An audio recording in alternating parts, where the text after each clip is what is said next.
Kailan nga ba pwedeng mapagod ang isang babae? Yung tipong hindi siya questionin ng mga taong nakapaligid sa kanya kung bakit imbis na sana ay ayusin, mas pinili niya na lang natapusin. Ito ang nasa isipan ni Daisy noong araw na yon. 28 pa lamang siya pero mukha siyang mas matanda kaysa sa tunay niyang edad dahil sa mga pinagdaanan niya nitong mga nakaraang taon. Malayong malayo ang itsura at buhay niya ngayon sa buhay na kagisnan niya. Ang inakala niyang langit sa piling ng lalaking pinili ay imperno pala. Daisy, papasukin mo ako! Galit na sigaw ni Rodel sa labas ng maliit na barong-barong nilang inuupahan. 1, 2, wawasakin ko ang lecheng bintuang ito kapag hindi mo ito binuksan. Ang daming lamak dito, gusto mo pa yata ako madengge. Hindi na ako natutuwa ah. Lasing na naman ito. Sa araw-araw na ginawa ng Diyos sa loob ng 6 na taong pagsasama nila bilang mag-asawa ay wala itong ibang ginawa kundi humimas ng bote ng gin at magbuhat ng baso at makipagbulahan sa mga kapwa nito manginginom sa kanto. Mabuti na lamang at hindi na nasundan pa ang anak nilang si Cody, kundi parati siguro silang gutom na mag-ina. Patuloy pa rin ang ginagawang pagbalya ng langong lalaki sa labas. 6:00 pa lang ng gabi ngunit sa loob ng 2 araw ay ngayon lamang tatapak ng bahay ulit si Rodel. Naki-birthday ito sa kumpare kahit na pinigilan ito ni Daisy dahil may sakit si Cody at kailangang mapatignan sa doktor. Ilang beses na nakiusap si Daisy ngunit bingi ito sa mga hinaing niya.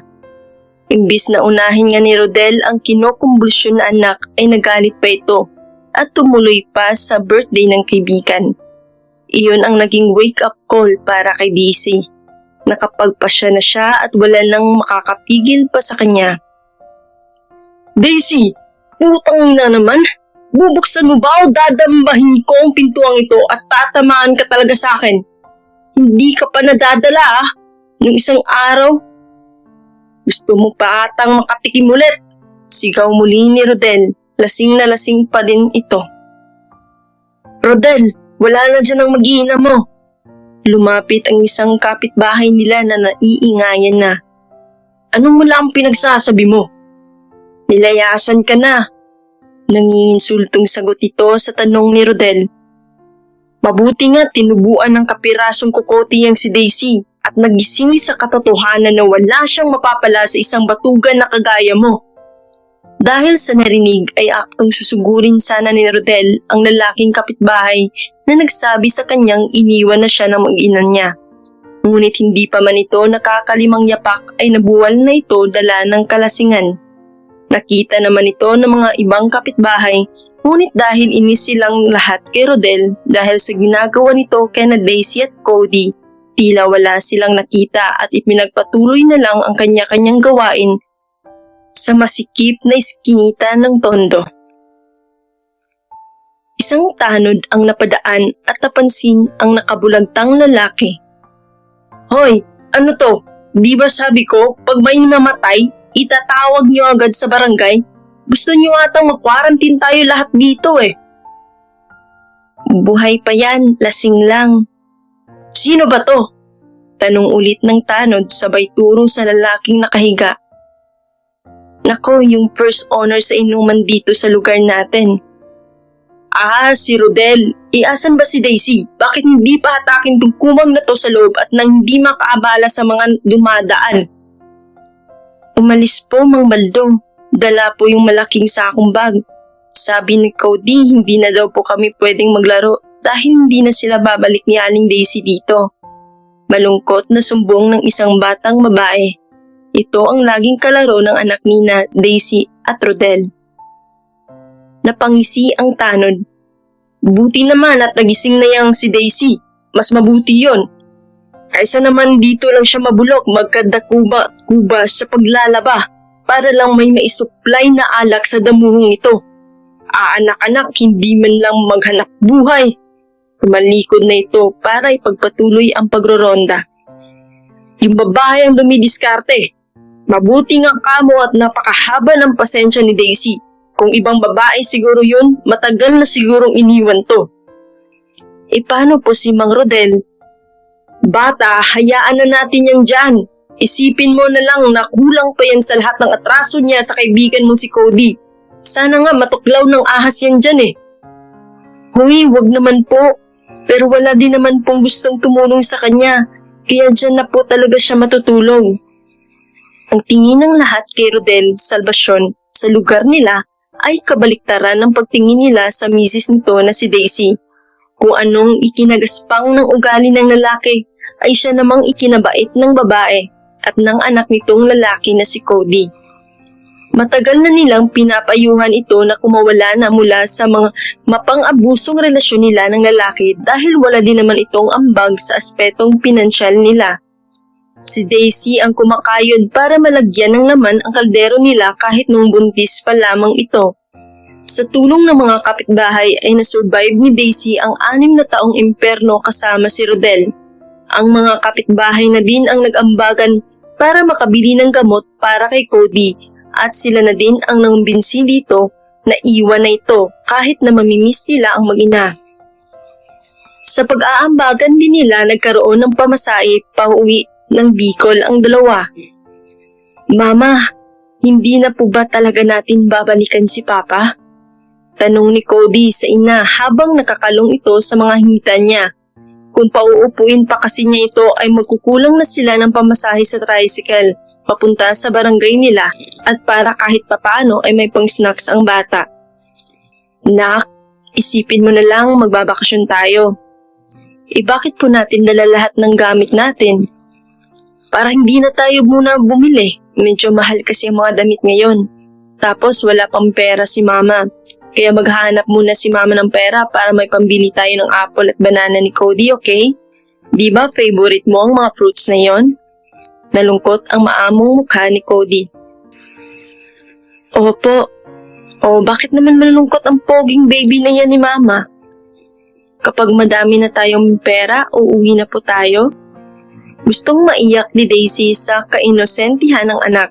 Wala itong kamalay-malay na wala na siyang planong ipakita pa muli ang anak sa ama nitong wala nang ibang ginawa kundi saktan siya sa pamamagitan ng mga pang-iinsulto at iba pang masasakit na salita. Mapapalagpas niya iyon pero nang simulan na siyang pagbuhatan ng kamay ni Rodel, buhat na maabutan niya itong may kasiping na ibang babae sa isang motel, ang naging doble ang kalbaryo ni Daisy.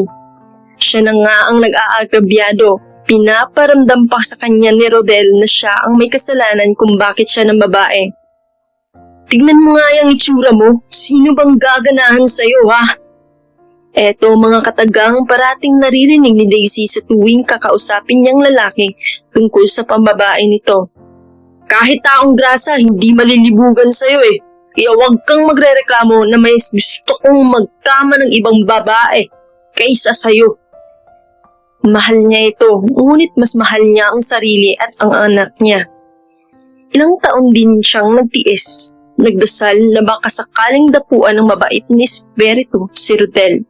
Ngunit kahit siguro ang anghel, dilang gwardiya nito, ay suko na sa ugali nito. Maayos naman sila nung unang nagsama sila, maalaga at mapagmahal na partner ang lalaki. Naiba lamang ugali nito nang magsimula itong mabarkada sa mga maling tao sa pabrikang pinasukan noon. Dapat nga sana ay nag-aaral na si Cody, pero dahil kapos sila ay si Daisy muna ang nagtuturo sa anak kapag may bakanting oras siya. Matalino si Cody at kumpara sa mga batang pumapasok na ay mas maalam ito. Ngunit alam ni Daisy na hindi pwedeng hindi pumasok si Cody. Kailangan ito ng formal na edukasyon. Nang mabanggit niya ito kay Rodel ay sininghalan pa siya nito. Hindi daw kailangan ng diploma sa tunay na laban ng buhay, sabi pa nito. Sa panahon daw ngayon ay diskarte ang labanan. Isa din ito sa mga dahilan kung bakit nabuo ang desisyon ni Daisy na mag-alsa balutan na. Depende na. Depende saan po? Sa magiging reaksyon ng lola at lolo mo sa pag-uwi natin. Namilog ang mga mata nito. May lola at lolo po ako? Oo. Bakit hindi ko po sila nakikita? Tsaka bakit po ngayon ko lang nalaman na may lolo at lola pala ako? Ano kasi, nag-aalanganin pa siya. Subalit, alam din niyang napakatagal na panahon na niyang naglilihim sa anak. Panahon na siguro para maamin niya dito na naging tanga siya sa pag-ibig kaya nawala ang lahat sa kanya. Naaalala mo ba yung sinasabi ni Mama sa'yo parati na may mga bagay na hindi pwedeng sabay nating makuha? Opo. Well, ganoon ang nangyari kay Mama. Pinili ko ang Papa Rodel mo kaya hindi ko nakasama ang lolo at lola mo. Bakit kailangan niyo po pumili? Di ba family niya yon? Si Cody ang klase ng bata na pinalaki na may kalayaang magtanong at likas itong mapamatsyag. Kahit naiwasan ni Daisy ang tanong nito, hindi ito makakalimutan ng bata at itatanong ulit ito sa kanya kapag nakabuelo ng pagkakataon. Mahabang kwento kung tutuusin kaya kailangan niyang maging maingat sa pagpapaliwanag sa paslit. Kailangang maunawaan ni Cody ang buod ng istorya niya na hindi niya maimpinta bilang isang masamang ama si Rodel sa mga mata nito. Hanggat maaari kasi sana ay gusto niyang anuman ang naging problema nila ng dating kinakasama ay hindi na mamamana ng anak nila. Naisa na niyang hindi magkaroon ng lamat ang pagmamahal ng bata para sa ama. Magiging okay din tayo, anak. Sambit niyang sa sarili. Umaga na nang bumalik ang ulirat ni Rodel. Putang ina, bakit may tubig? Sinong nagbuhos nito? Ayos din kayo, no? Natutulog ang tao eh. Singhal niya. Hoy Rodel, natural mababasa ka talaga dyan. Nagdidilig ako ng halaman. Dyan mo naisip magplastar? Singhal babalik ng kapitbahay niya. O ayan ang susi ng bahay niyo, iniwan sa akin ni Daisy. Susi? Teka, nasa na pala si Daisy? Yung anak ko. Namewang pa ang matanda. Hilayasan ka na. O, kunin mo na to at bumangon ka na dyan at magwawalis ako. Dyan ka pa nagsuka. Diyos na mahabagin, hindi ko gustuin ikaw ang makasama sa loob ng ilang taon. Tapos ganyan ka. Mabuti na lang talaga at nagkaisip si Daisy. Sayang na bata, mabubulok lang sa barong-barong na yan kasama ka. Hindi na pinansin ni Rodel ang pagdadaldal ng kapitbahay. Ganon naman talaga ang mga iyon kapag kaharap siya. Kung sanay na ito sa kanya ay mas lalong sanay na siya sa bunganga nito. Ang gusto lamang niya ay malaman kung totoo nga ang sinasabi nito na iniwan na siya ng kinakasama at tinangay pa ang anak nila. Nahirapan pa siyang buksan ang pinto. At nang makapasok na ng tuluyan ay tsaka na lang niya napagtanto na wala nang ang tao sa bahay.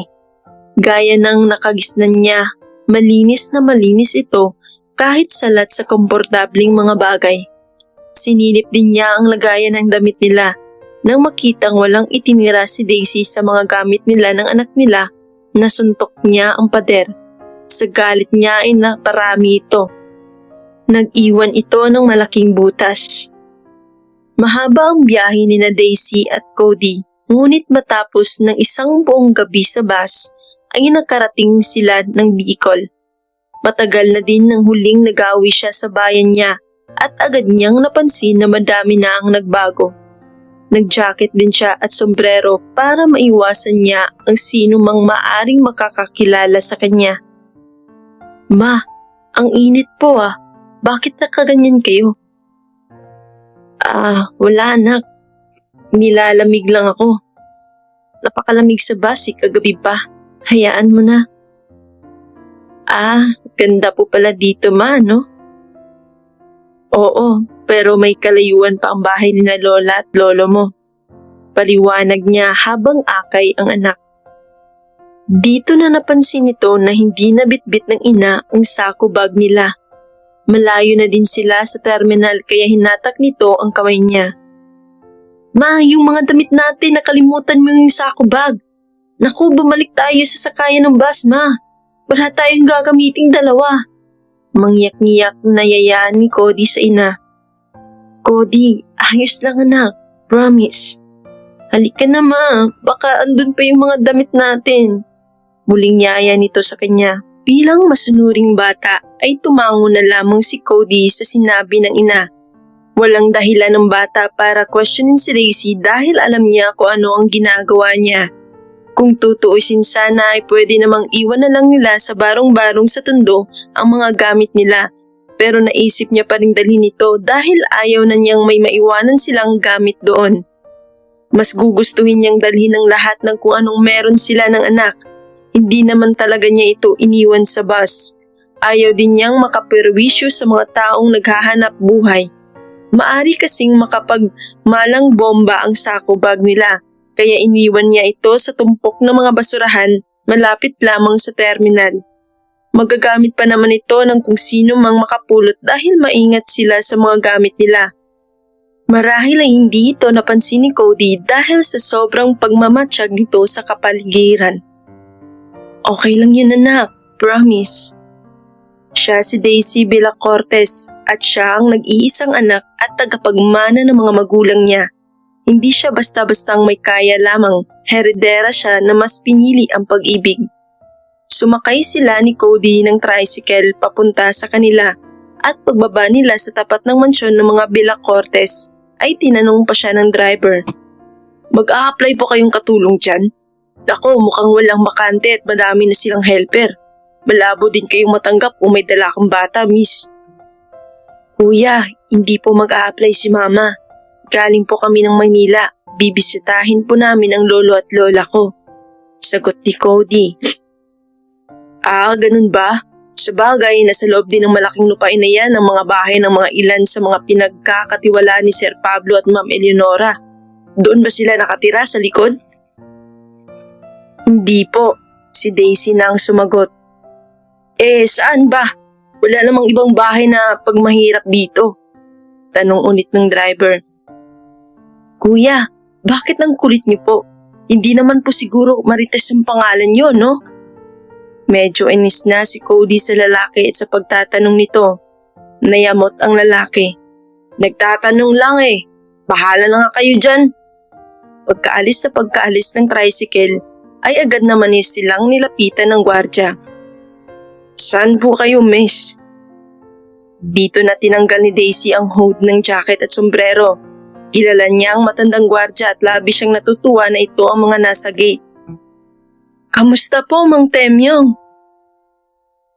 Miss Daisy? Ikaw na ba talaga yan? Namilok ang mga mata nito habang ang kamay ay ekspertong may pinipindot mula sa loob ng guardhouse. Josepha, bumalik na si Miss Daisy. Sabihan mo na sina sir, dali! Ma, kilala ka po niya? Kay Cody naman nabaling ang atensyon ng matanda na tila may iiyak sa tuwa habang binubuksan ang pangisahang bakal ng gate para sa kanila. Eto na ba ang anak mo, Miss Daisy? Opo. Naku, kapoging bata, abay may hawig sa lolo niya. Ma, dito po ikaw nakatira? Muling tanong ni Cody sa ina. Hindi niya alam? Si Mang Temyong naman ang nagtanong kay Daisy. Napailing siya. Hindi po. Tila hindi naman naapektuhan ng matanda sa ipinagtapat ni Daisy. Ang mahalaga sa ngayon ay nakabalik na ang nag-iisang anak ng amo niya. Saksi si Temyong sa lahat ng nangyari sa mansyon na iyon. Binata pa lamang ito ay empleyado na ito ng pamilya ni na Daisy. Kaya parang pamilya na din ang turing nila dito. At kahit na napagtapos na nito ang dalawang anak at alam ni Daisy na may maayos na trabaho na ang mga ito, mas pinili pa din ni Temyong na manatili sa mga Villacortes bilang pagtanaw ng utang na loob. Vincent, ikaw muna ang bahala dito sa main gate. Ihahatid ko muna sila sa loob. Bilin niya sa lalaki sa loob. Sige po, Mang Temyong, sino po ba sila? Napangiti ang matanda. Pagmasdan mo ang mga mukha nila ha, sapagkat sila ang tagapagmana ng lahat ng to. Siya po ang namilog sa bulat ang lalaki. Malamang ay alam nito kung sino si Daisy. Oo, huwag ka na maingay, babalik din ako agad. Halika na Daisy. Yaya nito sa kanila. At nagsimula na itong naunang maglakad sa sementong daan papunta ng malaking mansyon. Anong pangalan mo, Toy? Cody po ang pangalan niya, Mang Temyong. Pablo Condrado Bellacortes Salvacion. Aba, mainam at sinunod mo sa pangalan ng Lolo Condrado at sa papa mo. Sa araw-araw na ginawa ng Panginoon ay wala silang ibang ginawa kundi ang hintayin ang iyong muling pagbabalik dito. Nalungkot si Daisy. Bumalik sa kanya ang alaala ng mga panahong pinili niya ang inakala niyang tama. Ngunit hindi niya kailanman pinagsisihan ang pagkakaroon ng anak. Itinuring niyang malaking biyaya ang pagdating ni Cody sa buhay niya. Ang bata ang naging dahilan kung bakit at paano niya nakayanan ang buhay na hindi niya ikinalakihan. Ang mansyon ng mga Bellacortes ang isa sa mga pinakamaganda at pinakamalaki sa Bicol. Nagmula sila sa pamilya ng mga negosyanteng ang pangunahing negosyo ay pangangalakal ng tabako na di kalaunan ay napunta din sa pagtatanim hanggang sa sila na din ang nagpatayo ng sariling paggawaan para sa produksyon nito. Milyones ang kinikita ng pamilya nila sa loob lamang ng isang linggo. Ganoon pa man ay hindi lumaking spoiled at may magaspang na pag-uugali si Daisy. Ang mga magulang niya ay matinik sa negosyo. Ngunit likas na mamabait na tao kaya naman ay mahal na mahal ito ng mga tauhan nito. Madami sa mga ito ay halos doon na nagsipagtandaan ngunit nanatiling tapat sa mag-asawa. Gaya na lang ng gwardyang si Mang Temyong. Nang makarating sila sa maranyang bahay na bato ng mga Bellacortes ay napasipol si Cody. Wow, Mama! Ang laking bahay naman po nito. Kanino po ito? Siguro mayaman talagang may-ari ng bahay nito. Oo naman, mababait din sila. Dito ka titira, Toy. Po? Bakit po? Kasi ang bahay na ito ay iyo na din. Maagap na sagot ni Pablo Bellacortes. Welcome back, anak. Sa'yo din, apo. Totoo ba? Andiyan na ba talaga sila? Mahango si Eleonora palabas. Nang makita ang mga bagong dating ay napaluha na lamang ito sa sobrang kagalakan. Santissima, andito ka na nga. Ma, mahinang bati ni Daisy sa ina na ilang taon din niyang hindi nakita at nakausap. Pasensya na po, pero wala na po talaga kaming ibang mapupuntahan. Isang malaking ngiti lamang ang naging sagot ni Leonora sa anak. Ito ang araw na pinakaasam-asam niya. 6 na taon mula nang mawala sa kanila ang nag-iisang anak nilang si Daisy. Dahil lamang sa may nakilala itong binatilyo at nahumaling ito sa pag-aakalang ito na nga ang lalaking para sa kanya habang buhay at ngayon ay bumalik na ito. Walang pagsidlan ang kagalakan niya. Halika dito, that's all in the past, Iha. Ang mahalaga ay nakabalik ka na. Mama, hingila ni Cody ang kamay ni Daisy bago pa man ito mayakap ang ina. Sila po ba ang lolo at lola ko? Mayaman po pala tayo. Bakit sa barong-barong sa tondo tayo nakatira dati? Apo, hindi na importante yun. Gaya ng sabi ni mamita mo, ang mahalaga ay nandito na kayo. Pwede po magtanong pa ulit? Napatawa si Pablo, halatang sabik na sabik ito sa apo. Siyempre, pwedeng-pwede kang magtanong, Cody. Ako po ba yung nasa picture na yon? Turo pa nito sa isang portrait sa malawak na receiving area at foyer ng mansyon. Tila naguluhan din si Daisy, hindi niya pa nababanggit sa mga magulang ang pangalan ng bata, ngunit tila alam na ito ng ama.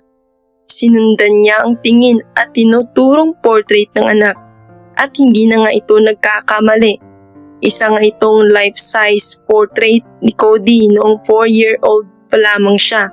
Bilang ina nito ay kabisado niya ang itsura at edad ng anak. Napatingin siya sa ina na tanging isang makahulugang ngiti lamang ang naging sagot kay Daisy. Hindi siya pinanganak kahapon, matalino siya at kaya niyang pagtagpi-tagpiin ang mga pangyayari base lamang sa isang larawan. Hindi na niya nakausap ang ama at ina matapos niyang iwan ang maranyang buhay para makasama si Rodel. Sa dami ng pera at lakas ng koneksyon nito ay siguradong nahanap siya nito. All these years, you knew? Bulong ni Daisy sa ina habang pinagmamasdan si Cody kasama ang ama niya. Mama, ang galing! May lolo pala ako! Lingon pa ni Cody kay Daisy. Call me Papito, please. Papito? Okay po. Pwede po bang makita yung iba pang painting? Oo naman, tara. Iyaya ni Pablo paloob ng mansyon. And then, check din natin yung magiging room mo, okay? Tell Papito what color you want it painted. Kung ano ang gusto mong ilagay natin sa loob at kung anong toys ang gusto mo. Papito will buy everything for you.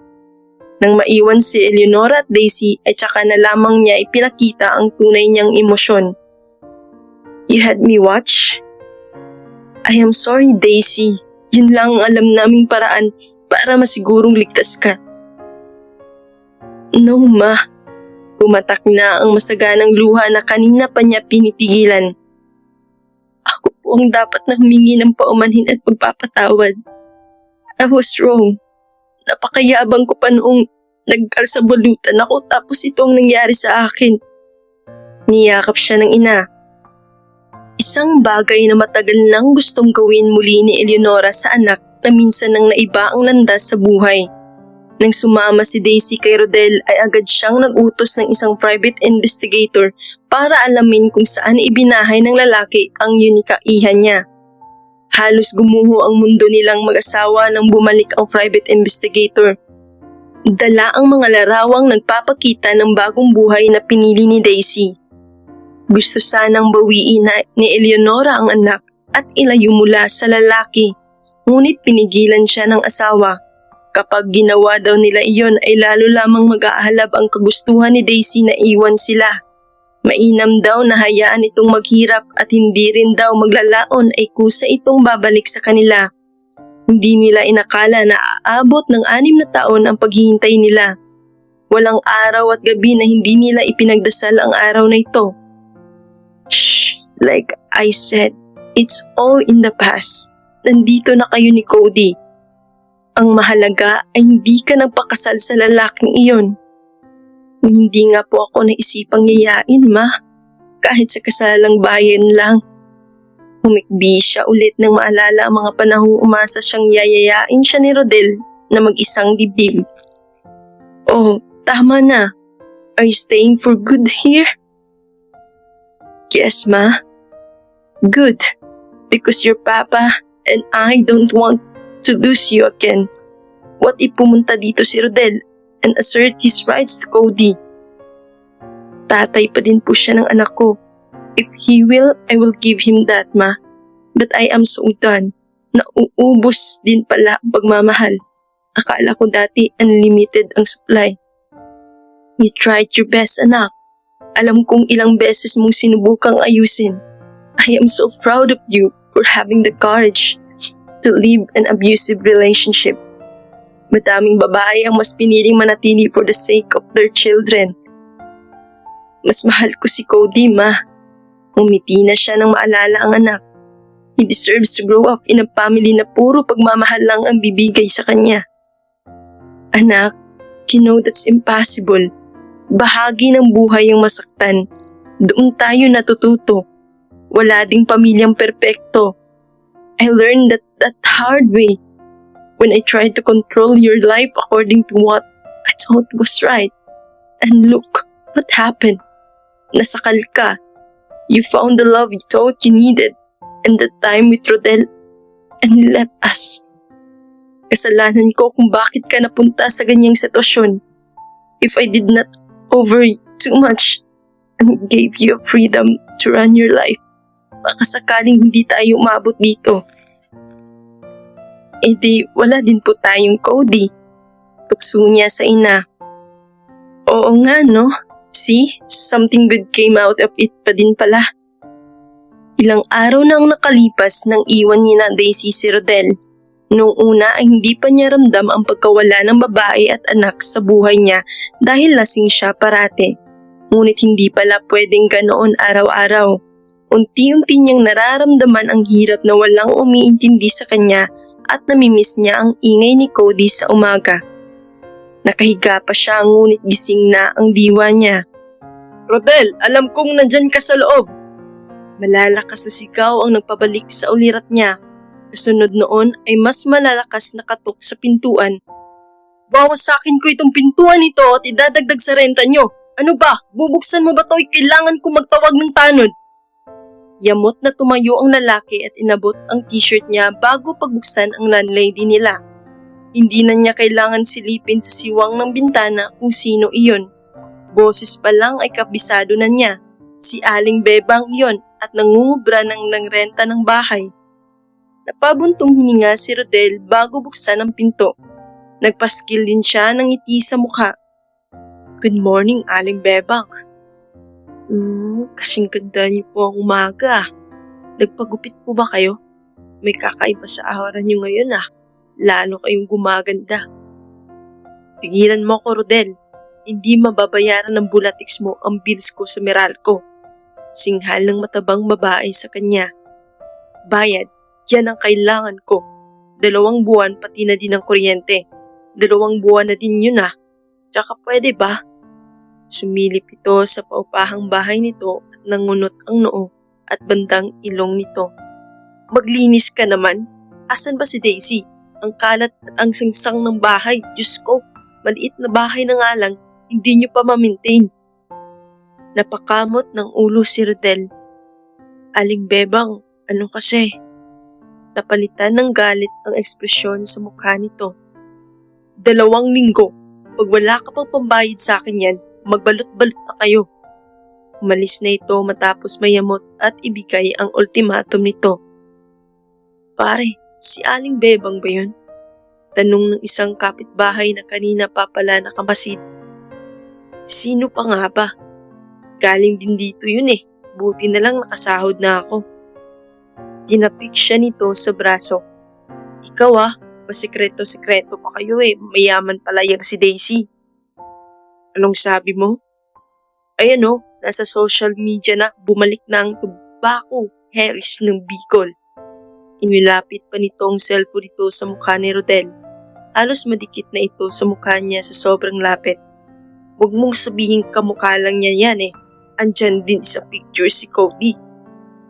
Isa itong sorpresa para kay Rodel.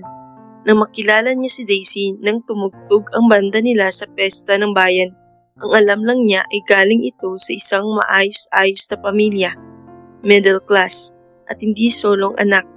Hindi niya akalain na heredera ito. Naging mabilis kasi ang lahat para sa kanila.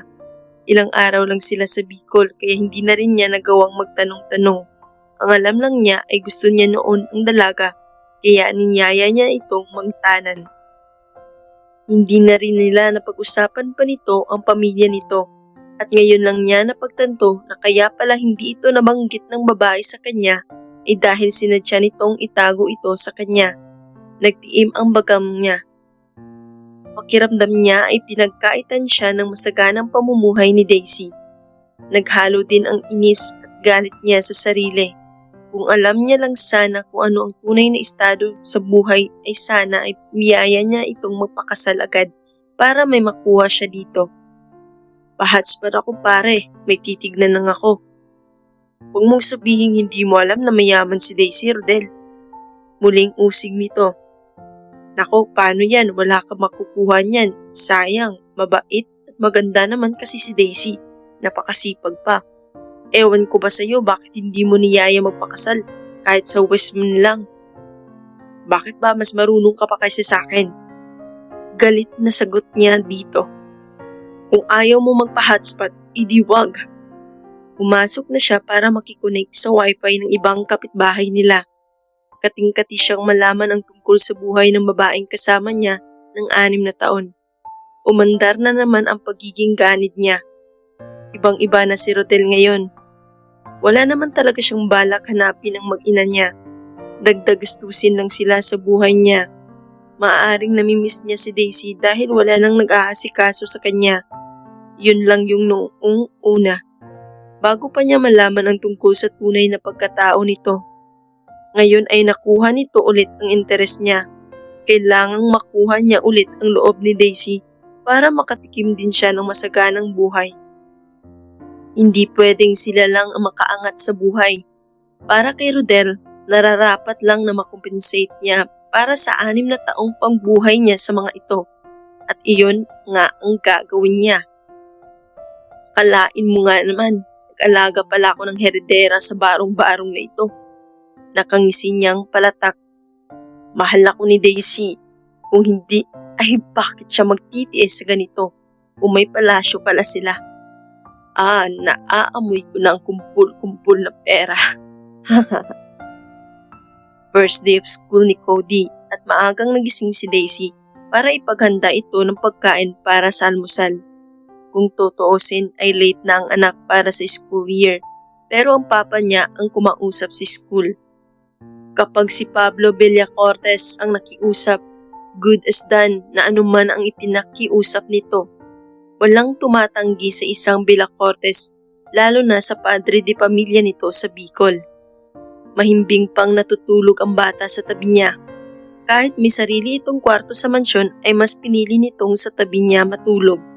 Naabutan niya sa kusina ang isa sa mga matagal na nilang helper. Nang makita siya nito ay muntik pa nitong maluwa ang hinihigop nitong kape. "Senyorita, may kailangan po ba kayo?" "Wala po, Ate Ochang. Pagluluto ko lang sana ng almusal si Cody." Tinungo niya ang refrigerator. Unang araw niya po kasi sa school kaya dapat masustansya ang katawan niya. "Ganun ba?" Bumangon ito. "Ay, ako na ang gagawa." "Naku, hindi po. Sanay po ako sa gawing ito." Ngumiti ito. "Alam mo, hindi ko alam kung matutuwa ako o maiinis sa sinabi mo, senyorita." Tumigil si Daisy sa pag-e-inspeksyon ng laman ng ref. Bago sa kanya ang makakita ng punong-punong ref dahil wala naman sila noon sa bahay nila sa Tondo. Naninibago nga siya sa tuwing iinom siya ng malamig na tubig dahil tila bago ito sa panlasa niya. Sa loob ng 6 na taon ay puro maligamgam na tubig ang iniinom nila. Bihira din silang makatikim ng malamig na soft drinks. "Bakit naman po?" "Ang laki ng isinakripisyo mo, Daisy." Malungkot na sagot nito. "Kilala mo ako. Parang anak na din kita, kaya kilala kita. Kilala ko din ang mga magulang mo. At alam mong nagsasabi ang mga yun sa akin. Hindi ko alam kung paano pakakalmahin ng mama mo nang bumalik dito ang private investigator. Dala ang mga larawan ng bago mong buhay." Nagpatuloy siya sa paghahanap ng maluluto. "Okay na po yon. Tapos na ako dun. Huwag na po kayong mag-alala sa akin, Aling Ochang. Andito na ako. May bonus pa na Cody. At hindi na po kami aalis." "Ganoon naman pala. Hayaan mo akong pagsilbihan kayo ni Cody. Ako na dyan. Isipin mo na lang na paraan ko ito para makabawi sa mga taong hindi kita naalagaan." "Salamat po, Aling Ochang. Ang hiling ko lang naman po, ngayong nandito na kami ni Cody, ay ang mahalin niyo ang anak ko, kagaya ng pagmamahal niyo sa akin." "Nako, hindi." Kumunot ang noo ni Daisy. "Po? Hindi pwedeng yang hinihingi mo kasi mas mamahalin namin si Cody ng higit pa sa'yo." Pagtuloy pa nito sa naudlot nitong pahayag kanina. Nakahinga naman ng maluwag si Daisy. May mga bagay ngang hindi talaga nagbabago. Gaya na lang ng pagiging palabiro ni Aling Ochang. Wala pa ding kupas ang mga biro nito na kailangan mong unawain mabuti bago mo makuha ang meaning. Munti ka na siyang maniwala dito. Mabuti na lamang at agad nitong binawi ang naunang pahayag. Kabilang din sa mga bagay na hindi magbabago ay ang pagmamahal ng ama at ina para sa kanya. Nasa punto na siya ng buhay niya ngayon na ang kapakanan ni Cody at ang makabawi sa mga magulang niya ang priority niya. Masyado na niyang pinahirapan ng ama at ang ina noong nagpasya siyang itapon ang lahat para sa maling pag-ibig. Bilang tugon sa magandang sinabi ng isa sa mga pinagkakatiwalaang tauhan nila sa mansyon, niyakap niya si Ochang na hindi na napigilang maiyak sa tuwa sa muling pagbabalik ng prinsesa ng mansyon na iyon. Tiyak ng matanda na ang bahay at buhay ng mga nakatira doon ay higit pang sasaya dahil sa presensya nila at ng anak na si Cody. Wala pang 2 araw ay nakuha na ni Cody ang loob ng mga tao doon. Hindi naman nakakapagtaka ito dahil nakuha nito mula kay Daisy ang likas na karisma at galing nito sa pagkikisalamuha sa tao. Kung may nakuha man ito sa ama ay ang itsura nito. Literal na copy-paste ito ng ama. Pero kung ugali ang basihan, kay Daisy nito nakuha lahat. Mama, kinakabahan po ako. Bakit, baby? Paano po kapag hindi ako nagustuhan ng mga kaklase ko? Paano po kapag hindi kami nagkaintindihan? Narinig ko po ang salita dito, Mama. Hindi po lahat Tagalog. Paano po ako magkakaroon ng kaibigan? Nag-aalala talaga si Cody. Hindi din naman niya masisisi ang bata kung ganoon nga ang perception nito sa Bicol. Sa loob kasi ng bahay ay naghalo-halo ang Tagalog at lokal na lingwahe nila. Mabilis namang makapick up ang anak. Ganoon pa man ay normal din ang reaksyon nito. Nasa bungad na sila ng magiging bagong school nito. Isa itong private school at kaibigang matalik ng pamilya nila ang may-ari nito. Pinipigilan ni Daisy ang emosyon niya. Mag-aaral na talaga si Cody. Nak, magaling ka mag-English, di ba? Opo, magaling kaya teacher ko. Siya ang tinutukoy nito. Paano kung sabihin ko sa iyo na halos lahat ng estudyante dyan ay nag-i-English? Napaisip si Cody saglit at ngumiti. Hindi okay po, magkakaunawaan po kami. That's the spirit. Make friends, ha? Natanaw na ni Daisy ang magiging teacher ng anak. Mula sa malayo ay pamilyar ito agad sa kanya. Ang alam lang niya ay ito ang pinakamagaling na teacher nila sa eskwelahang iyon ayon sa kwento ng ama. Siniguro ni Pablo Villacortes na ang magbibigay ng kailangang edukasyon ng kaisa-isang apo ay ang pinakamagaling ng teacher nila. Hindi din kaila sa kanya na lalaki ang teacher na iyon, ayon na din sa kanyang ina. Nabanggit ito kagabi sa oras ng hapunan nilang mag-anak. Daisy, ikaw ba yan? Pamilyar ito. Nasa dulo na ng dila niya ang pangalan ng lalaki. Ngunit hindi niya maapuhap sa isip ang pagkakakilanlan nito. Tanging pangungunot lang ng noo ang nagawa niya. Do I know you? Lalo itong pumogi nang umiti ito. Oo naman, Arthur Natividad. Magkaklase tayo nung high school. Grabe, long time no see. It's been years since nakita ka namin dito. Oo. Medyo na busy sa buhay. Anak mo? Oo. Nako, pressured tuloy ako. Sure ako na magaling ang batang ito dahil ikaw ang nanay. Ginulo pa ni Arthur ang buhok ni Cody na agad namang inayos nito. Ay, sorry. Arthur, ikaw na muna ang bahala kay Cody ah. Hinihintay kasi ako ni Mama. Hinalikan pa niya ang bata bago ito ipagkatiwala sa guro.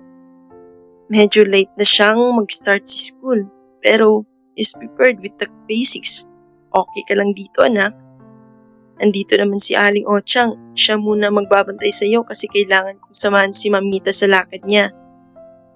Tumango si Cody. Opo naman, Ma. Big boy yata ako. Tsaka buddies kami ni Aling Ochang. Ingat po kayo ni Mamita, ha? Love you. Nagpaalam na siya kay Arthur. Pilit niyang inaalala kung sino ito. Kung may panahon siya mamaya at kung maalala niya, hanapin niya ang high school yearbook niya for reference. Gusto niyang malaman kung sino ang magiging pangalawang magulang ng anak sa paaralan, lalo't araw-araw itong makakasama ni Cody. Dahil tanggap na niya na magiging single parent siya, mas kailangang doble ang pag-iingat niya kay Cody. Hindi lang dahil sa nag-iisang anak niya ito, kundi isa itong Villacortes, kahit na salbasyon ang idinadala nitong apelyedo. Pinilit din siya ng ama na pumayag sa kagustuhan nitong pasamahan sina Ochang at Cody ng isang security para sa kaligtasan ng bata. Ito ang nag-iisang tagapagmana ng buong Villacortes Properties, kaya mas mainam na di umano ang mag-ingat. Isa ito sa mga bagay na hindi sana niya gustong maranasan ng anak. Dahil sa kaakibat ng kapangyarihan at pera ay may mga taong may masamang interes para sa kanila. Hindi na-enjoy ni Daisy ang mga bagay na dapat ay malayang nagagawa ng mga batang kaedad niya noon. Kaya na magkaroon siya ng pagkakataon na takasan ang buhay na marangya, ngunit limitado ang galaw agad niya itong sinunggaban. Si Rodel ang pagkakataong iyon. Di wala itong idea kung sino siya na magkakilala sila sa pestang bayan. Ang buong akala ni Rodel ay isa lang siyang dalagang nangangarap na makapunta ng Maynila, kaya noong niyaya siya nito paluwas ay agad siyang sumama. Nagpaalam naman siya ng maayos sa mga magulang, ngunit hindi sila pumayag, kaya gaya ng dati, tumakas siya sa bahay at hindi na umuwi. "Are you okay, Daisy?" "Huh? You are physically here but your mind is elsewhere, anak." Pansin ng Mama Eleonora niya. "Is something bothering you?" "Wala po. Medyo naninibago lang, Ma." "I know." Inabot nito ang kamay niya. "But you need this. How long was the last time you had your haircut and your feet scrubbed?" "Ang totoo, Ma, hindi ko na matandaan." Mahinang tawa niya. "Probably the last time was before I left." "Oh, anak. Anyway, andito ka na. We can do this as our banding, just like old times. Besides, I hate to tell you this, but 6 years look like 10 years. You will need a major makeover, Iha." Banidosang babae si Eleonora. Sa edad na 51, ay hindi ito kakikitaan ng puting buhok o fine line sa mukha. Kung hindi ito busy sa negosyo, ay pagpapaganda ang inaatupag nito. Nag-e-exercise din ito at binabantayan ng kinakain. Kaya lagi itong napagkakamalang mas bata kaysa sa tunay niyang edad. "Eto po pala yung emergency niyo." Nakangiting sagot niya sa ina. "Ang totoo, bala ko talagang mag-shopping, Ma. Hihingi lang sana ako ng pera sa inyo." Inabutan siya ng envelope ng ina niya. "What's this?" "Open it." Udyok pa nito. Namilog ang mga mata ni Daisy. Sa loob kasi ng envelope ay may mga valid IDs siya. Halatang bagong gawa ang mga iyon. Pati driver's license niya ay nandoon na din. Kahit matagal na ang huling pagmamaneho niya. Kasama din sa envelope ay ilang credit cards at ATM card. Sa lahat ay nakapangalan sa kanya. "How?" Maang natanong niya sa ina na tila ba proud na binigay ito sa kanya. Nagkibit balikat ito at pinilit na maging seryoso kahit gustong gusto na nitong matawa. "Wala ka bang bilib sa mama mo? Influential people owe me favors. I made some calls and asked for a payback. Nagawa na lahat yan. At na-legitimate, ha? Baka isipin mo fake yan, anak. Pinabilis ko lang process. That's all." "Thank you, Ma. May isa pa, anak." "Meron pa?" "Oo naman. Namiss ko kayang i-spoil ka." Hindi naman siya spoiled brat. Kahit na lumaki siyang mayaman.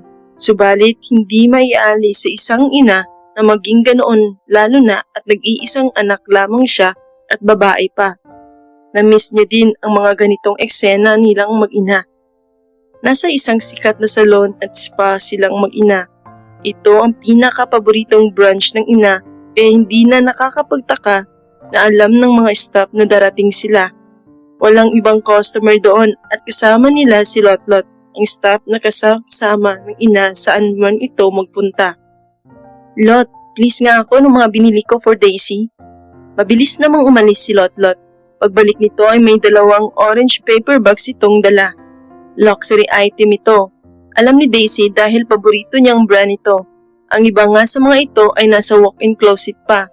Hanggang ngayon ay good as new pa. "Ma, you don't have to." "Shh, you deserve that, okay? Besides, this is like your new life, Daisy. Nararapat lang sa new life, new you.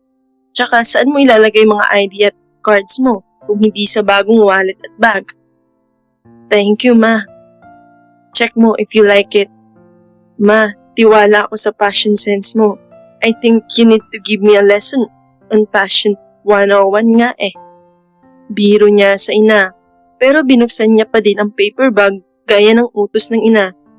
"Ma, ang ganda!" Paano ba naman ay matching ng LV Force at bag ang iniregalo ng ina sa kanya? Hindi alam ni Daisy kung anong season ito, pero knowing her mother, tiyak iyang up-to-date ito. Mahilig si Eleonora sa mga bags at sapatos, at habang lumalaki siya ay namana niya ang hilig ng ina. Natigil lamang ito dahil sa pagsama niya kay Rodel. Here, inabutan pa siya nito ng bungkos ng pera. Put this in your wallet. Kailangan mo ng cash. Ma, it's okay. No, magtatampo ako kapag hindi mo ito kinuha. May choice ba ako, ma? Siyempre wala. Lumipas ang ilang oras na puno ang salon ng iyon ng tawanan at kantsawa nilang mag-ina. Umorder pa si Daisy ng pizza para sa lahat ng staff dahil tila hirap na hirap ang mga ito sa makeover niya. Paano ba naman kasi wala siyang inatupag sa loob ng 6 na taon, kundi maging asawa at ina at provider ng pamilya. Napabayaan na niya ang sarili niya. Mabuti na lamang at natural siyang maganda, kaya kaunting ayos lang sa kilay at okay na. Sa buhok lang naman talaga sila natagalan. Umabot na sa bewang ni Daisy ang maitim niyang buhok na lagi na lang nakapusod. Sa tulong ng ina at ng mga ekspertong staff ng salon ay nakapamili sila ng gupit at kulay na nababagay sa kanya. Halos 4 na oras din sila doon at saktong natapos sila ay may oras pa siya para sunduin si Cody. Hindi na nga niya ito nabantayan gaya ng ipinangako niya sa anak kaya gusto sana niyang siya mismo ang sumundo dito. May 5 minutes pa siya nang makarating siya sa eskwela nito. Mama! Sigaw ni Cody na makita siya sa bench kung saan pwedeng maghintay ang mga magulang. Kasama na niya si Aling Ochang na kanina pa siya binombomba ng papuri. Mama, ang ganda ng mama ko! Napakabulero naman itong baby boy ko. Halika, payakap nga ako. How's school? It was good, sabi ng boses sa likod niya. Nice hair. I like it. Lumingon si Daisy. Arthur, ikaw pala. Kumusta naman si Cody on his first day? Pinilit niyang huwag sagutin ang papuri nito. Gaya ng sabi mo, his basics are really good. Muli nitong tinitigan ang kabuuhan niya.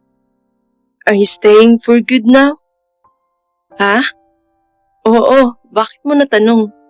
Napakamot ng ulo ang gwapong guro. Hindi ka ba sasali sa GC natin? Anong GC? Naguguluhan si Daisy. Wala kasi siyang cellphone. About what? No wonder wala ni isa sa mga kabatch natin ang nakonta ka. Wala ding gustong kausapin ang parents mo kasi nahihiya. Arthur, ano ba kasi ang tinutukoy mo? Bumaling siya kay Aling Ochang at kay Cody na nakikinig sa usapan nila. Hindi siya komportableng pinapanood siya ng anak habang may kausap na lalaki. Cody, doon nyo na lang hintayin si mama sa sasakyan ha. May pag-uusapan ng kami ni Teacher Arthur. Hinintay muna ni Daisy hanggang makalayo na sina Ochang at ang anak. Nasa di kalayuan lang naman ang kotse nila na ginagamit bilang service nila ngayong araw. Nasa loob lang din ang parking space ng school premises kaya kampante si Daisy. Okay, nakikinig ako. Pag-joke niya kay Arthur. This weekend na ang high school alumni homecoming natin, Daisy. Ano bang FB mo para ma-add kita sa GC natin? Hingin ko na din ang number mo para kung may kailangan at offline ka, ay makokontak ka pa din. Kwan, pwede bang bukas na lang? Nagmamadali kasi kami. Promise, bukas ibibigay ko. Nagmamadali siyang umalis. Pagkasakay niya sa sasakyan ay hinihingal siya. Hindi niya mawari bakit ganoon na lang ang nararamdaman niyang kaba habang kaharap ang dating kaklase. Naalala na niya ito, hindi na niya kailangan ng yearbook. Si Arthur ay masugid niyang manliligaw sa high school hanggang sa mag-college sila. Hindi niya ito pinapansin dati dahil medyo may pagka-nerd ito at mas gusto niya na may pagka-bad boy dati. Ilang taon din siyang sinuyo ni Arthur dati. Hindi naman niya akalain na nag-glow up ito ng ganoon katindi. Pogi na ito dati pero mas pumogi ngayon at may umbok-umbok na muscles na sa katawan. Napapansin din niya na madaming mga babae ang sumusundo sa kani-kanilang anak sa eskwelahan. Marahil ay para na din magpapansin sa gwapong guro. Sure si Daisy dito, dahil nahuli niyang inirapan siya ng ilan sa mga ito kanina noong magkausap silang dalawa. Okay ka lang, senyorita? Magkahulugang tanong nito sa kanya. Namumutla ka yata. May sakit ka ma? Tanong naman ni Cody. Wala, okay lang ako. Kuya driver, pwede po bang sumaglit sa mall? Bibili lang ako ng cellphone. Ma, pwede po bang bumili din tayo ng tablet? Promise, hindi ko po gagamitin ng matagal. Sige, promise yan ha? Opo, nag-textman pa ang bata. May pera nang po tayo pambili? Si Ochang ang natawa. Muntik pa itong mabilaukan sa sariling laway sa sinabi ng bagong alaga. Nako Cody, kung pera lang ang pag-uusapan, madami talaga kayo nun. Nyeh, ang liit nga po dati naming bahay eh. Madami pang daga. Sinanyasan na lamang ni Daisy si Ochang para tumahimik na. Hindi iyon ang tamang panahon at lugar para ipaliwanag sa anak ang naging istorya ng buhay niya. Mabuti na lamang at marunong makiramdam si Ochang. At kinain na lang nito ang natirang baon ni Cody sa lunchbox nito. Pupunta sila ng malapit na mall para bumili ng cellphone at tablet ni Cody. Ginamit niya ang credit card na bagong bigay ng ina. Hindi na sumama si Cody sa loob ng mall para mapabilis ang lakad niya. Hindi na din napansin ni Daisy ang mga matang kanina pa nakasunod sa kanya. Kanina pa nakamasid si Rodel sa dating kinakasama. Ibang-iba na agad ang itsura ni Daisy kahit na ilang araw pa lang ang nakalipas nang iwan siya nito. Kahapon pa siya nakarating ng Bicol at hindi siya nag-aksaya ng panahon. Agad niyang tinunton ang mansyon ng mga Villacortes dahil sa prominenteng pamilya. Nahanap niya agad ang insaktong address ng bahay na tinitirhan ng dating kinakasama at ng anak. Putang ina mo, Daisy. Mayaman ka pala. Hinayaan mo ako maghirap. Di sana, Johnny Walker na ang tinagay ko imbis na Jean Bilog. Ha? Akala mo ba hindi kita makikilala kahit nagpakanta ka na? Nek-nek mo. Kailangan ko ding makinabang sa yaman nyo. Gigil na usal sa sarili habang minamatyagan si Daisy sa isang gadget shop. Hindi na niya natiis pa. Sinundan niya ito papuntang CR ng mga babae. Inabot din ng ilang minuto ang babae sa loob. Yamot na siya. Na makita niya si Daisy ay nagkubli pa siya ng kaunti sa mga CR ng mga lalaki. Sinupresa niya ito nung malapit na ito. Kumusta mahal? Rodel? Ayos posturang-postura. Kung di ko alam na mayaman talaga kayo, iisipin kong ipinagpalit mo na ako sa matandang mayaman. Gulat na gulat si Daisy. Paano? Namiss kita, Daisy.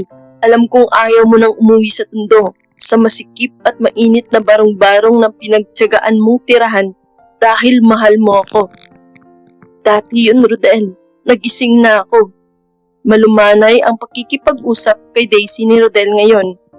Bagay na matagal na hindi ginagawa ni Rodel noong magkasama pa sila sa iisang bubong. Matagal nang nawala ang respeto at pagmamahal ni Rodel kay Daisy mula nang maging lulong ito sa alak, babae at paminsan ay droga. Sa isip ni Daisy, dahil maayos naman itong kausap, ay maaari na niyang sabihin ng harap-harapan dito na wala na siyang balak na makipagbalikan dito. Rodel, pasensya ka na, pero mas okay na siguro ang ganito. Kung gusto mong makita si Cody, walang problema. Tatay ka niya, kaya may karapatan kang makita siya. Pero ikinanulungkot kong sabihin na bukod doon ay wala na akong maibibigay pa sa'yo. Tahimik na ang buhay ko, Rodel. Sana mahanap mo din ang kapayapaan. Sumimangot si Rodel. Tila hindi nito narinig o naiintindihan alinman sa mga sinabi niya. Kaya naman naisip ko na ako na lang ang sumunod dito. Halika na. Hinawakan siya ni Rodel sa braso ng mahigpit. Umuwi na tayo sa mansyon. Ipakilala mo ako sa mga magulang mo. Nararapat lamang na pasalamatan nila ang lalaking kumukuha sa iyo sa loob ng 6 na taon at nagbigay sa kanila ng apo. Binawi ni Daisy ang braso sa dating kinakasama.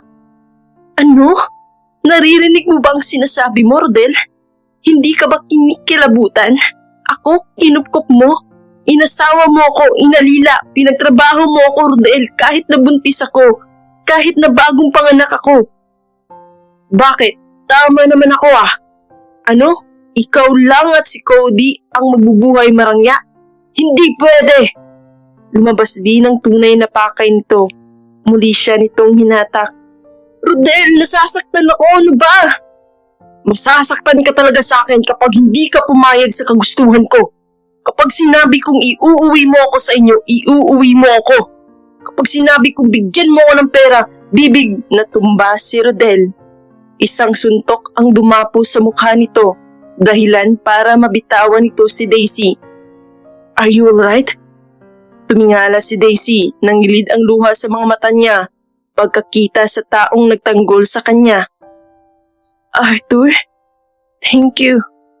Napayakap siya sa matipunong katawan nito sa sobrang takot. Unti-unting tumayo si Rodel, sapo ang nasuntok niyang mukha. Sira ulo ka ah! Hindi mo ba ako kilala? Daisy, get behind me. Utos ni Arthur bago harapin si Rodel. Kilala kita. Ikaw ang ama ni Cody. Wala kang respeto sa babae. Sinabi na nga sa'yo ni Daisy na tapos na kayo. Ikaw pa ang may ganang manakit? Sino ba to, Daisy? Ibang klase ka din, ano?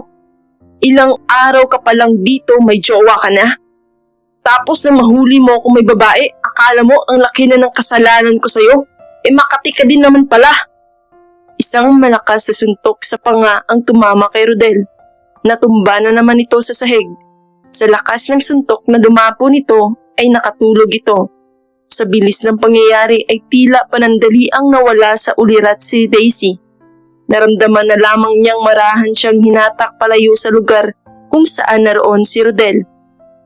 Nakasalubong din nila ang ilang mall security na tinanguan ni Arthur. Arthur, teka lang. Bakit?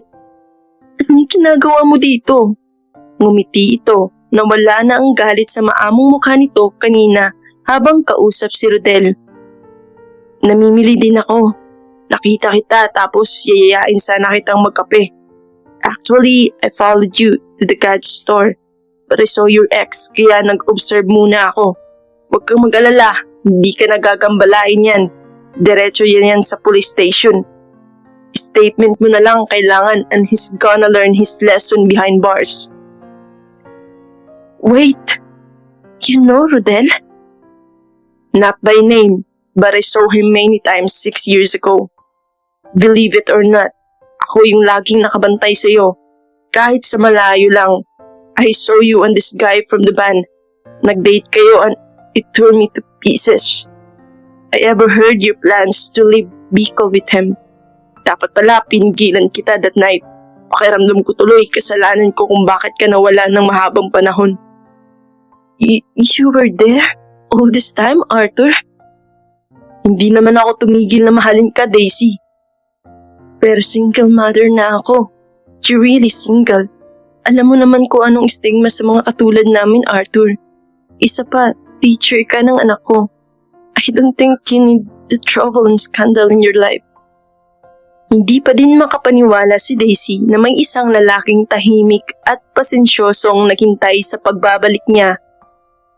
At hindi pa ako handa sa ngayon, Arthur. Sa healing process pa ako. On top of that, Cody needs to approve.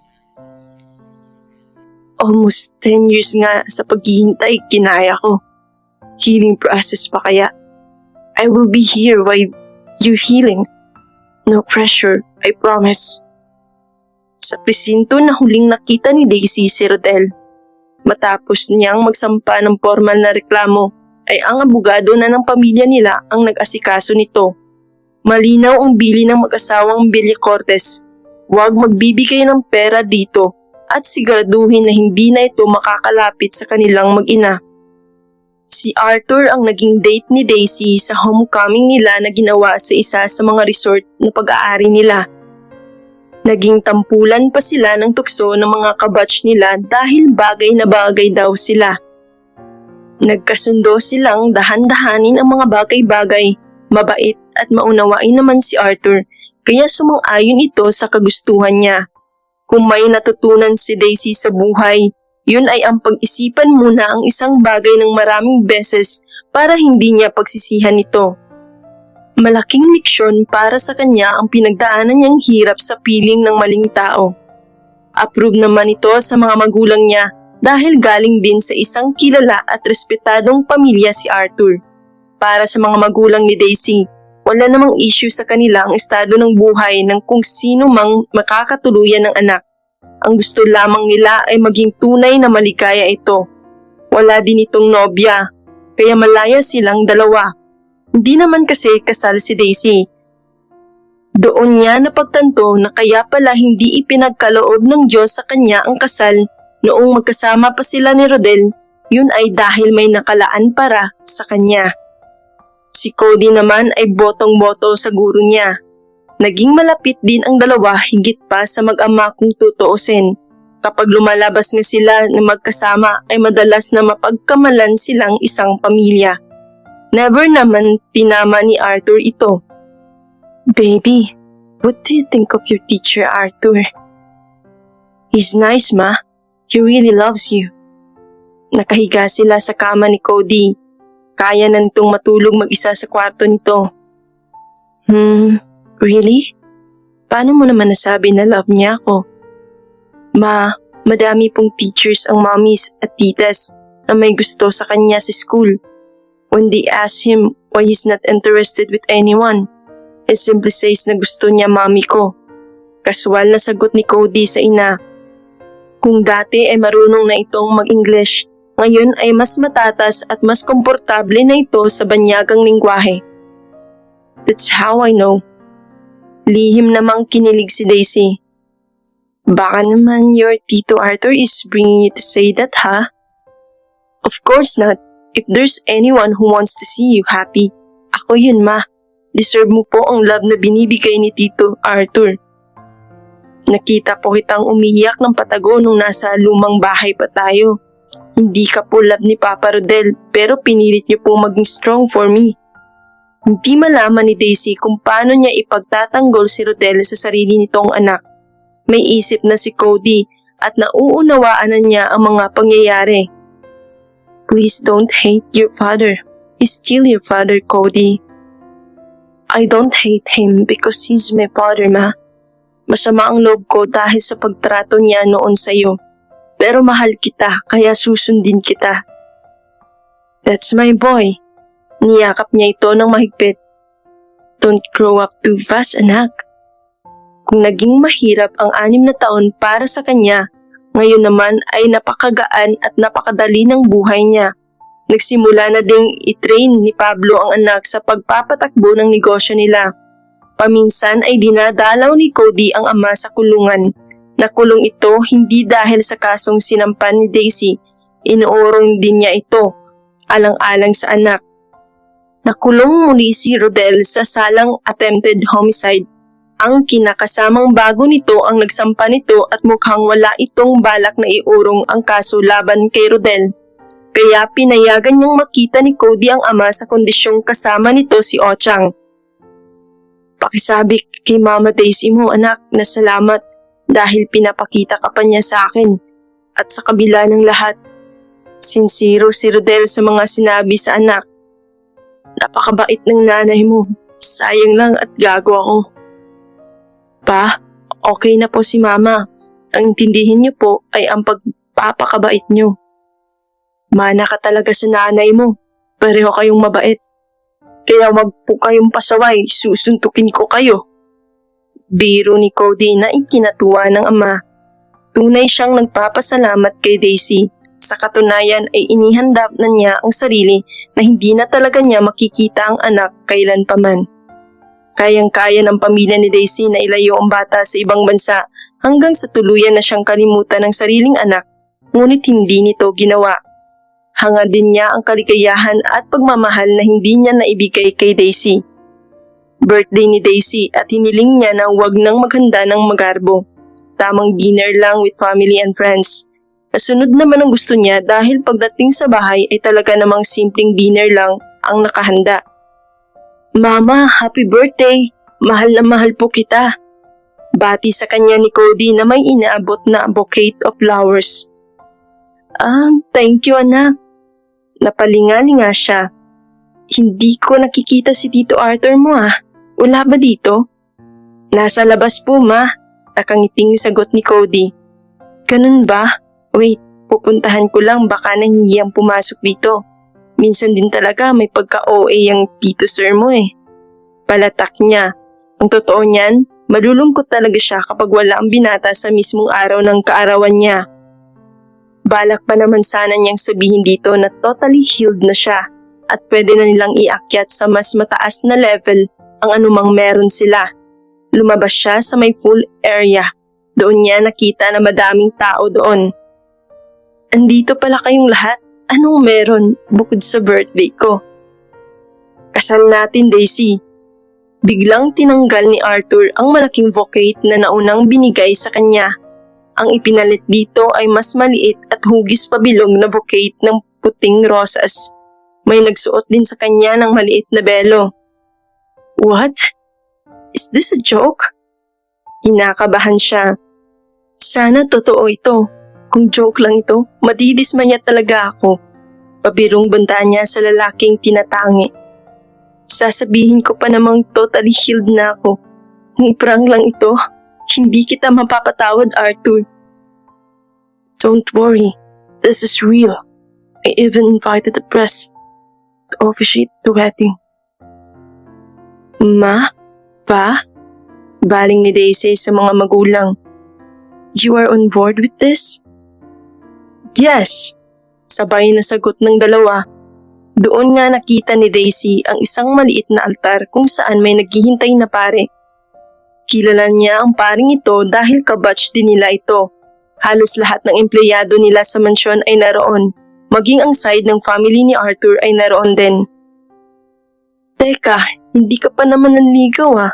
Wala nga engagement eh, tapos kasal agad. Ano ka, siniswerte?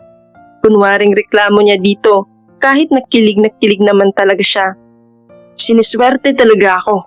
Isipin mo na lang all in one na ito. Sagot ni Arthur na puno ng pagmamahal. I cannot let you go this time, Daisy. Minsan na akong natakot at nagpaubaya and I lose you. Hindi na pwedeng maulit yun. I love you. Mahal kita, Arthur. Thank you for waiting all these years until I am ready. Malapit na nga ako mapagod eh. Baka sagutin mo ko kapag uugod-ugod na tayo pareho. Paano pa natin masusundan si Cody pag mahina na ang tuhod ko? Gusto ko pa naman sana ng 6 na anak. Napaatras si Daisy sa narinig. 6? Gagawin mo yata akong inahin ha? Ayoko. Biro lang, mga 3. 2. Magpapakasal ka ba o gagawa na lang tayo ng baby agad?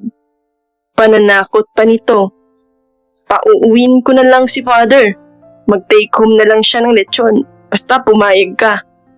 Gagi, dream ko kayang makasal, kaya oo. Mabilis siyang hinalikan nito sa labi. Namula si Daisy para siyang teenager na nakawan ng halik. Don't worry, papakasalan kita ulit. I know you dream of a proper wedding. This is just my way of making sure na akin ka na talaga. Naging taimtim ang seremonya na kasalan ni na Arthur at Daisy. Pagkatapos nun ay tumulak ang bagong kasal para sa honeymoon nila sa Europe. Tila panaginip ang lahat para kay Daisy. Talaga ngang kapag ibinigay ng Diyos, walang makakapigil.